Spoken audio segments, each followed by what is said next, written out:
Hello friends, welcome to the K2R Tantra. आज मैं discuss करूंगी पोस्टपार्टम केयर के बारे में। जैसे कि पोस्टपार्टम केयर है, ये ओबीजी का भी टॉपिक है और ये कम्युनिटी का भी एक टॉपिक होता है। तो आज जो मैं पोस्टपार्टम केयर डिस्कस करने जा रही हूँ, ये कम्युनिटी का टॉपिक है, कम्युनिटी हेल्थ नर्सिंग का। आइए स्टार्ट करते हैं। सबसे पहले introduction. First 42 days 6 weeks after delivery are considered the postpartum period. जो डिलीवरी के बाद के फर्स्ट 42 डेज हैं, उनको हम लोग पोस्टपार्टम पीरियड के रूप में कंसीडर करते हैं, या फिर फर्स्ट 6 वीक्स कह सकते हैं हम लोग, या फिर 42 डेज कंसीडर कर सकते हैं। Then 60% of maternal deaths take place during the postpartum period. 60% जो मैटरनल डेथ्स होती हैं, वो जो पोस्टपार्टम पीरियड है उस दौरान ही होती हैं। जो फर्स्ट 48 आवर्स होते हैं पोस्टपार्टम पीरियड के, followed by the first week के जो फर्स्ट 48 आवर्स हैं, उसमें हम लोग की मदर की बहुत अच्छे से देखभाल करनी होती है, ताकि जो मैटरनल डेथ के चांसेस हैं वो कम हो सके। Then most of the fetal and near fetal maternal and neonatal complications occur during the first 48 hours and first week of this period. जो मोस्ट फीटल डेथ होती हैं, मैटरनल डेथ हो गई, न्यूनेटल डेथ हो गई, वो फर्स्ट 48 आवर्स में ही होती है। तो इस दौरान हम लोगों को माँ और बच्चे का बहुत अच्छे से ध्यान रखना चाहिए। Then objectives. The objectives of the postpartum care are to prevent complications of the postpartum period. जो postpartum period की complications हैं वो prevent करना. To provide care for the rapid restoration of the mother to optimum health. Mother की जो optimum health है उसका rapid restoration करना. Then to check adequacy of breastfeeding. ये चीज़ ध्यान रखना कि मदर अच्छे से ब्रेस्ट फीड करवा रही है या फिर नहीं। Then to provide family planning services. Mother को फैमिली प्लानिंग सर्विसेज जो है वो प्रोवाइड करना। To provide basic health education to mother and family. जो मदर और फैमिली है उसको बेसिक हेल्थ एजुकेशन जो है वो प्रोवाइड करना। देन पोस्टपार्टम विजिट्स कितनी होती हैं? तो मेनली 4 पोस्टपार्टम विजिट्स जो हैं वो होती हैं। जैसे कि फर्स्ट विजिट जो है, if the delivery has not happened in the health centre, the first visit is to be within 24 hours of delivery. अगर जो डिलीवरी है वो हेल्थ सेंटर में नहीं हुई है या फिर घर वगैरह में हुई है, तो पहले के जो 24 घंटे हैं उसमें फर्स्ट विजिट करनी होती है। Second visit 3rd day after delivery. Second visit जो है वो डिलीवरी की 3rd डे करनी होती है, after delivery 3rd day.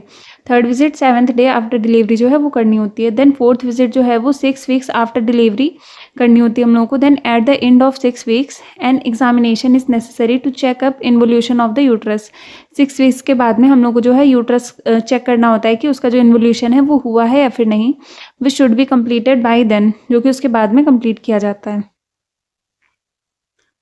Then in rural areas it is difficult to provide these visits. Rural areas जो होते हैं उसमें विजिट करना थोड़ा मुश्किल होता है। हाउएवर द ANM जो फीमेल वर्कर्स हैं give at least 3 to 6 postnatal visits as per the integrated management of neonatal and childhood illness IMNCI guidelines. मतलब जो ANM हैं उनको जो है 3 से 6 पोस्टनेटल विजिट्स करनी होती हैं एज पर IMNCI की गाइडलाइंस के द्वारा। There should be 3 additional visits on days 14, 21 and 28 in the case of babies with low birth weight. अगर लो बर्थ वेट बेबी हुआ है तो उसमें 3 एडिशनल विजिट्स होती हैं, जो कि कब कब पढ़नी होती है हम लोगों को? एक तो 14 डे पे, देन 21 डे पे, देन है 28 डे पे। देन ये चार्ट है पोस्टपार्टम विजिट का, number and timing of postpartum visits by ANM या आशा। विजिट्स कितनी है? सबसे पहले फर्स्ट विजिट जो होती है अगर आफ्टर डिलीवरी एट होम या फिर सब सेंटर, अगर सब सेंटर में हुई है कोई डिलीवरी या फिर होम में हुई है, फर्स्ट विजिट जो है वो फर्स्ट डे होगी विद इन 24 आवर्स। अगर आफ्टर डिलीवरी एट PHC या FRU, मतलब जो है first primary health care centre हो गया PHC, एंड FRU क्या है? First referral unit. अगर डिलीवरी जो है वो प्राइमरी हेल्थ केयर सेंटर में हुई है या फिर फर्स्ट रेफरल यूनिट से किसी हॉस्पिटल वगैरह में हुई है, तो जो फर्स्ट विजिट है वो attended by the hospital staff जो है उसके द्वारा अटेंड की जाएगी। सेकेंड विजिट कब होगी? 3rd day after delivery. Delivery के 3rd डे सेकेंड विजिट होगी।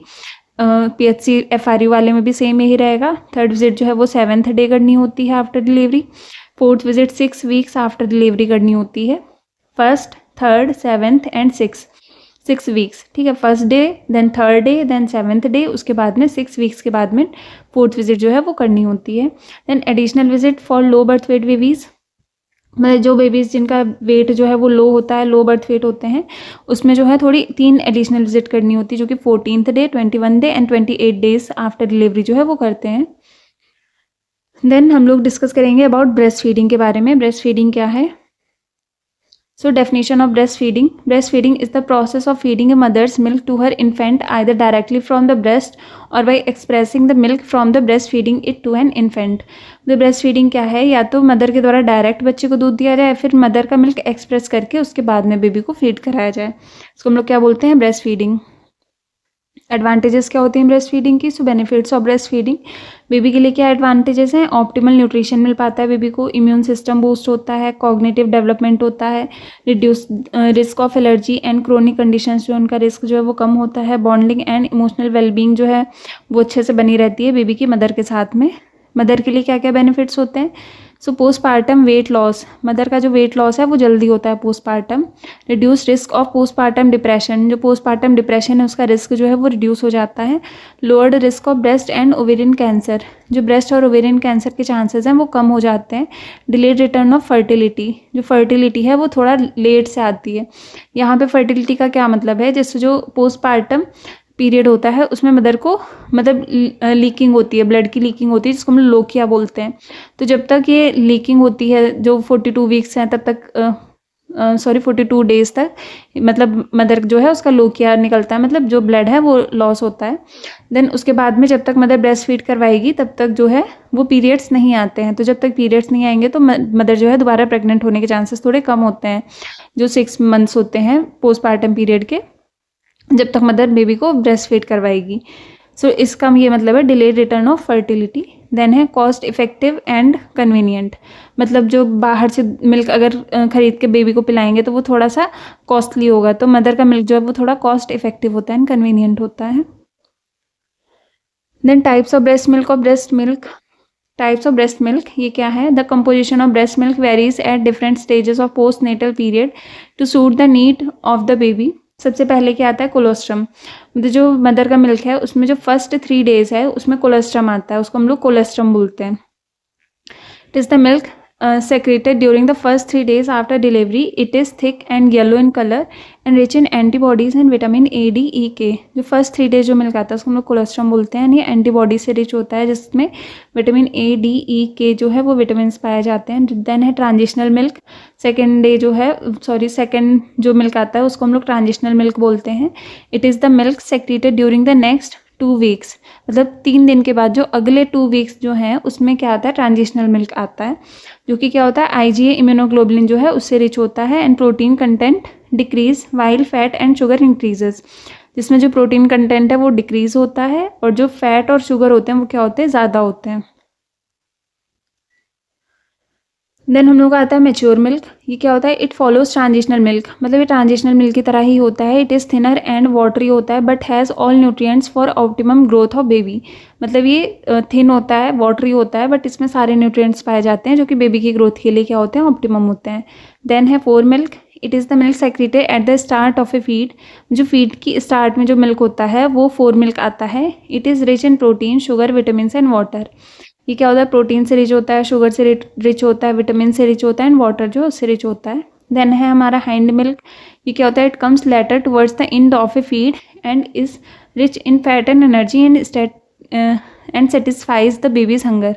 जो ब्रेस्ट फीड के जो लास्ट में मिल्क आता है वो क्या होता है, हम लोग का हाइंड मिल्क होता है, जो कि क्या होता है, फैट और एनर्जी से रिच होता है, क्योंकि बेबी की हंगर जो है उसको सेटिस्फाई करता है. Then technique. Initially the mothers need help in breastfeeding. Initially mother को क्या होती है, ब्रेस्ट फीडिंग में हेल्प चाहिए होती है. Position of the mother and baby. सबसे पहले क्या करना है, मदर और बेबी जो है उसको अच्छी बेस्ट जो है पोजीशन दिलवानी है. Then help the mother to get into a comfortable and relax position. Mother को रिलैक्स करना है पहले कि वो कंफर्टेबल पोजीशन में बैठे. वो बैठ भी सकती है या फिर अगर कंफर्टेबल है तो लेट के भी बेबी को फीड करा सकती है. Then explain the mother to hold the baby. Mother को हम लोग को एक्सप्लेन करना है कि वो बेबी को होल्ड करे. Then keeping in mind the 4 key points. Mother को जो 4 की पॉइंट्स हैं वो बताने हैं कि वो अपने ध्यान में रखे. सबसे पहली चीज़ क्या है इसमें कि head and body of baby should be straight. मतलब जो बेबी का हेड है और बॉडी है वो क्या होनी चाहिए, स्ट्रेट होनी चाहिए. बेबी की नोज़ जो है should be opposite to the nipple. जो बेबी की नोज़ है वो निप्पल के अपोजिट साइड में होनी चाहिए. Baby's body should be close to her body. Baby की जो बॉडी है वो मदर के क्लोज होनी चाहिए. देन क्या है, whole body of the baby must be supported. मतलब बेबी का जो पूरा शरीर है वो अच्छे से सपोर्ट करना है. देन हम लोग के साइंस ऑफ गुड लैचिंग के क्या क्या साइंस होते हैं। So science of good attachment क्या है, babies mouth is wide open, जो बेबी का माउथ है वो वाइड ओपन होना चाहिए। बेबी की जो चिन है वो ब्रेस्ट को टच करनी चाहिए। Much of the areola is not visible as it is in the baby's mouth, मतलब मच ऑफ द एरियोला जो है वो विजिबल नहीं होना चाहिए क्योंकि बेबी के माउथ में होना चाहिए। Baby cheek are full and not hollow, baby की जो चीक है वो फुल होने चाहिए, हॉलो नहीं होने चाहिए। देन है breastfeeding positions. So breastfeeding की क्या क्या पोजिशंस होती हैं। First one is cradle, second one is football hold, third one is cross cradle, then side lying, then है लेट बैक। सो जो फर्स्ट पोजीशन आपको दिख रही है वो क्या है, क्रैडल पोजीशन। सो क्रैडल पोजीशन क्या है, this is most basic of breast feeding position, मतलब सबसे बेसिक पोजीशन होती है, but it can also be one of the most difficult, मतलब बेसिक होती है बट ये थोड़ी डिफिकल्ट हो सकती है टू अचीव द क्रैडल। सबसे पहले sit with baby across your abdomen, मतलब बेबी को अपने एब्डोमेन पे रखना है। देन क्या है, with your elbow supporting their head, मतलब आपकी एल्बो जो है वो बेबी के हेड को सपोर्ट करेंगी। Your hand supporting their bottom, then जो आपका दूसरा हाथ है वो बेबी की जो बॉटम है उसको सपोर्ट करेगा। Essentially fitting them into the crook of your arm जो है उसमें फिट होना चाहिए। For more flexibility use your other hand to support your breast, मतलब इसमें क्या है, आप जो है आपकी जो आपका जो हैंड है वो आप अपनी ब्रेस्ट को सपोर्ट कर सकती हैं उससे। Then make sure use of lots of pillow and keep your feet up to avoid leaning into your little ones. This position best for older babies who can easily latch on because it is harder to control a baby's head while nursing in this position. मतलब ये जो older babies होते हैं उसमें ज़्यादा suitable होता है। इसमें क्या है कि एक हाथ से तो आप बेबी की बैक को सपोर्ट करेंगे और दूसरे हाथ से जो है बेबी का हेड सपोर्ट करेंगे। क्रॉस क्रैडल पोजीशन, इसमें क्या है, आप मतलब जिस ब्रेस्ट से आप बेबी को फीड कराएंगी उस साइड के हैंड से आप अपनी ब्रेस्ट को सपोर्ट करेंगी और जो दूसरा हैंड है वो बेबी की नेक सपोर्ट करेंगी उस हैंड से। और ये जो पोजीशन है वो जो न्यू बॉर्न बेबीज़ होते हैं उनके लिए ज़्यादा अच्छी होती है क्योंकि वो अपनी नेक सपोर्ट नहीं कर पाते, तो इसमें आप जो है बेबी की नेक को सपोर्ट करते हैं अपने दूसरे हैंड से, और जो आपकी बाकी एल्बो वगैरह होती है उससे आप बेबी की पूरी बॉडी जो उसको होल्ड करके रखते हैं। देन साइड लाइन पोजीशन, इसमें मदर साइड लाइन पोजीशन में लेटी होती है, बेबी जो है वो भी साइड लाइन पोजीशन में लेटा होता है एंड देन मदर जो है फीड करवाती है। इसमें मदर की जो बैक होती है वो पिलोस के द्वारा सपोर्ट की जाती है एंड जो है मदर अपनी ब्रेस्ट को भी सपोर्ट कर सकती है अपने हैंड से और बेबी को भी सपोर्ट कर सकती है। ये उन मदर्स के लिए ज़्यादा इफेक्टिव होता है जो थोड़ी जैसे वर्किंग वुमेन हो गई या फिर जो टायर्ड वुमेन हो जाती हैं काम करके, तो उनके लिए बेस्ट पोजीशन होती है। फिर नाइट टाइम फीड करानी बेबी को तो उसके लिए भी इफेक्टिव है। देन फुटबॉल होल्ड, ये ट्विन बेबी के लिए ज़्यादा इफेक्टिव होती है। इसमें क्या होता है, बेबी जो मदर जो है वो बेबी के हेड को एक हैंड से सपोर्ट करेगी और जो बेबी की पूरी बॉडी है वो मतलब ऐसे साइड में लाई करेगी, मतलब बेबी की जो पूरी बॉडी है वो मदर के बैक साइड तरफ जाएगी, मतलब सिर्फ हेड को वो सपोर्ट करेगी। अगर ट्विन बेबी है तो वो दोनों ब्रेस्ट से अपनी फीड करवा सकती है बेबीज़ को। Then some important points, initiate breastfeeding within 30 minutes of birth, then clean the breast before each feed, मतलब ब्रेस्ट फीडिंग जो है विद इन 30 मिनट्स स्टार्ट करनी है, देन क्लीन करनी है ब्रेस्ट को बिफोर ईच फीड। एडवाइस करना है to breastfeed at least 6 to 8 times during the day and 2 to 3 times in the night. Mother को एडवाइस करना है कि वो 6 to 8 टाइम्स दिन के टाइम फीड करवाएं, 2 to 3 टाइम जो है नाइट के टाइम फीड करवाएं। Then provide comfortable and stress free environment to mother for feeding her baby.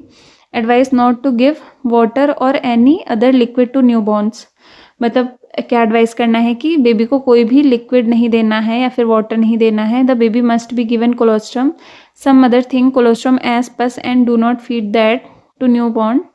Advise the mother on the importance of feeding colostrum. Never give prelacteal feed जो है वो कभी नहीं देनी है। She should breast feed the baby from one breast at one feeding session, मतलब एक feeding session में उसको वन ब्रेस्ट से ही फीड कराना है। एडवाइस हर टू बब द बेबी, बेबी को फीडिंग के बाद में बब करवाना है। इन केस कोई भी ब्रेस्ट फीडिंग प्रॉब्लम्स आ रही है तो फिर वहाँ पे ब्रेस्ट फीड नहीं करवाना है, करेक्ट पोजिशनिंग दिलवानी है, अटैचमेंट कराना है proper. Then advice to apply coconut oil, अगर ड्राई हो रहे निपल्स तो उसमें कोकोनट ऑयल लगा सकते हैं, फिर हैंड मिल्क जो है वो अप्लाई कर सकते हैं। Then if she experience discomfort, अगर उसको डिस्कम्फर्ट हो रहा है तो express milk can be given to baby occasionally, मतलब जो एक्सप्रेस्ड मिल्क है वो बेबी को दे सकते हैं कभी कभी। सो थैंक यू फ्रेंड्स, आज के लिए इतना ही। तो आज के लेक्चर में हम लोगों ने कवर किया कि पोस्टपार्टम विजिट्स के बारे में एंड ब्रेस्ट फीडिंग के बारे में हम लोगों ने इस टॉपिक में कवर किया है। सो जो नेक्स्ट का लेक्चर होगा उसमें हम लोग कवर करेंगे पोस्टपार्टम पीरियड के दौरान मदर और बेबी की क्या केयर करते हैं हम लोग, ये हम लोग नेक्स्ट के लेक्चर में आगे डिस्कस करेंगे। So thank you guys. अगर आपको मेरा वीडियो पसंद आया तो प्लीज़ लाइक शेयर सब्सक्राइब करना मत भूलिएगा।